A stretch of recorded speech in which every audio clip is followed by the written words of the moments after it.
Good evening, everyone. I'm Dr. Pooran, and here I'm going to tell you about something very important and a deadly disease which is happening right now, and that is mucormycosis or a black fungus. So, what is happening? It's mucormycosis of a rhizopus species, and mucormycosis and black fungus is a more deadly disease, and it is it's having more mortality than COVID-19. That is 54%. So why people are having, and what is this fungus all about? Here, fungus grows on a dead or a decayed portion. Bacteria and fungus causes decomposing of any body, so they are called decomposers.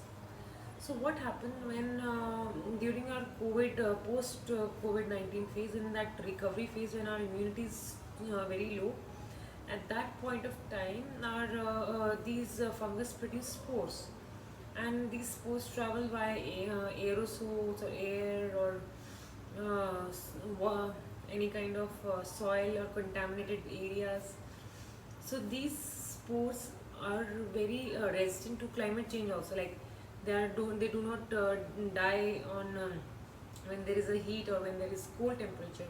So that time when the fungus itself is shelled, it's like it's non-living in a spore form. So that spore gets, once it gets into a human or a live living tissue, at that point of time that spores can grow.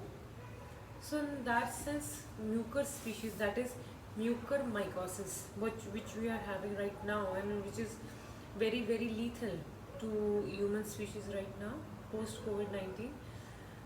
That is because these fungal infections are very difficult to manage. Now what happened? Since our immunity is already low, and at that point of time, it is get these spores get inside the body, and then they multiply, they replicate, and any kind of fungal infection, whether fungal infection can occur at any part of your body, like even itching in your genital areas or perineal areas, like your lower part, soft part, that can be also that is due to fungal infection, and that is very difficult to treat, because once you leave those medicines, that will again it will again cause those it will again infect that area.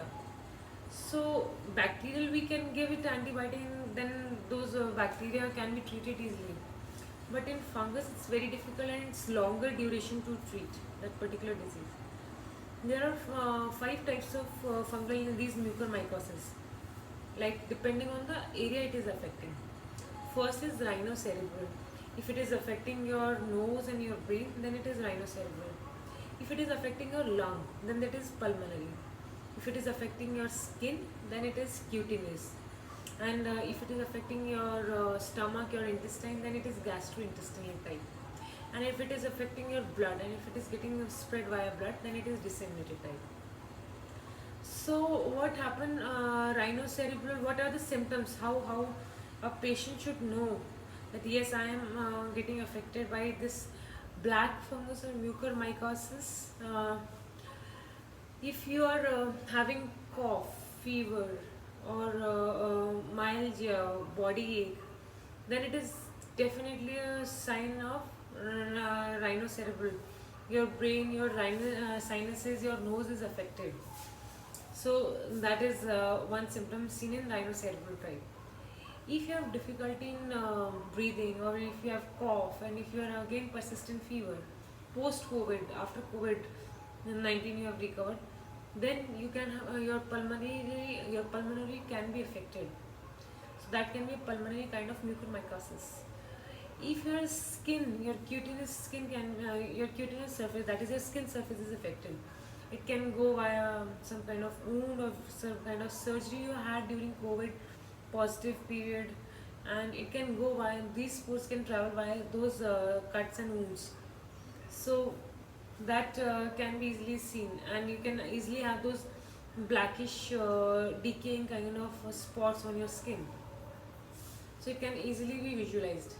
And if it is affecting your GI tract, that is your stomach and intestine, you will have diarrhea and vomiting. Never ignore these symptoms after your COVID-19 disease during your recovery phase. And last but not the least, which is the most deadly disease and very difficult to manage, is disseminated, that is blood. Like if you had some kind of organ transplant in recent past, or that becomes your most difficult to manage. That is when spread to your blood and can affect any part of your body, any part of your organ. So these are the most important five types. Now, how we diagnose it? Most important thing, which in rhinocerebral and pulmonary are most common, and it affects in blood sugar patient, those who have, those who are diabetic or those who have more age. So they can be more prone for rhinocerebral and pulmonary kind of mucormycosis. So what is the typical sign we can see? There are dark spots in your heart, palate, and your pharynx area, and these are the colonies of those mucormycosis. So if we take a culture of those dark spots or black spots, we can easily see those micers under microscope. These are the fungal, and these are typically beautifully growing in a colonies, and and it can easily be visualized if you see by a torch infection, by torch, and putting light in your that area of heart, palate, and pharynx. So that is not your part to do, that is our part to diagnose. Second most important point is, if your lung is getting affected, so we can take a biopsy of your lung tissue and we can send it for culture. Similarly for GI also. And then for your if your cerebral is affected, then CT scan of brain can show those colonies of mucormycosis. And then of course, if it's spread to different organs, like it is disseminated type, you can do a blood culture, and you can culture it on a culture plate. You can take those species and put it on a culture plate, and thereby you will confirm the diagnosis of mucor species, and that is beautifully seen with a rounded head and a tail on the body. I mean, you can easily Google search the structure of mucor if you are one to diagnose it, if you are on this side of your of the table. So these are the important diagnostic signs of mucormycosis. Now, after I cannot differentiate that it will affect only high blood sugar patients or any elderly patient. It can affect young also, because what we are doing, we are giving steroids during COVID-19 recovery, during COVID-19 treatment. So what happened that time? Your COVID-19 is getting your immunity down, and even your steroids is doing the same. It's but it is necessary, it is important. I cannot blame steroids, that using steroid is should be banned for treatment of COVID-19. No, because it's a life-saving drug, and steroid has saved so many lives. We should not do the blame game on the steroid. But yes, judicious use of steroids can be helpful. If we will not start in a wrong time, wrong phase, we can prevent unnecessary immunity, unnecessary loading down of patient's immunity due to steroid. We should start at that point when it is most necessary. And yeah, definitely COVID-19 and steroid, unfortunately, is getting it's like getting a home for fungal infections. Now, what is happening in India right now? In India, it's summers going on, and people are using coolers.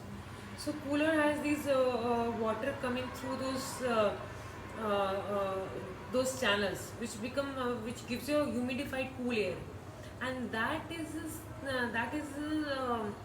it's a food for your amoeba and fungus to grow. So that is one should avoid if you are in a recovery phase and going back home, or if you are discharged in a hospital, or in your hospital setup you have coolers going on, switched on nearby you. Stop that cooler. Avoid using coolers even at your homes right now. You should go for a fan, or even an AC, and even that AC ki jali you should get it cleaned every week or fortnight. because we should avoid any kind of humid air, and especially people living in Mumbai, Kolkata, or coastal areas. They should if they have an option, they should avoid using staying in that places. They can go to their native villages where they can, or they can just be more cautious if they have no other options. So what kind of things one can do if they have no other options and they are staying? So to avoid this humidified area, one easily can, instead of buying an oxygen cylinder and you don't know how to use it, you can buy a purifier, air purifier at your home, which can be more helpful and more life saving from these pollens and spores, because we don't want a humidity in your environment. So one can buy an air purifier, one can put it or in a closed environment wherever you are staying or wherever you are getting yourself treated, because humidified air is boost for a fungus to grow. They want a humidified air, humidified environment to grow. Now, how we'll go about the treatment? Now, treatment is, I always say, never self-medicate yourself, because when you start self-medicating, things can go haywire and it's very difficult for us to control. So one can disseminated, I it becomes very disseminated type of mucormycosis becomes very difficult for us to handle. 98% is their mortality.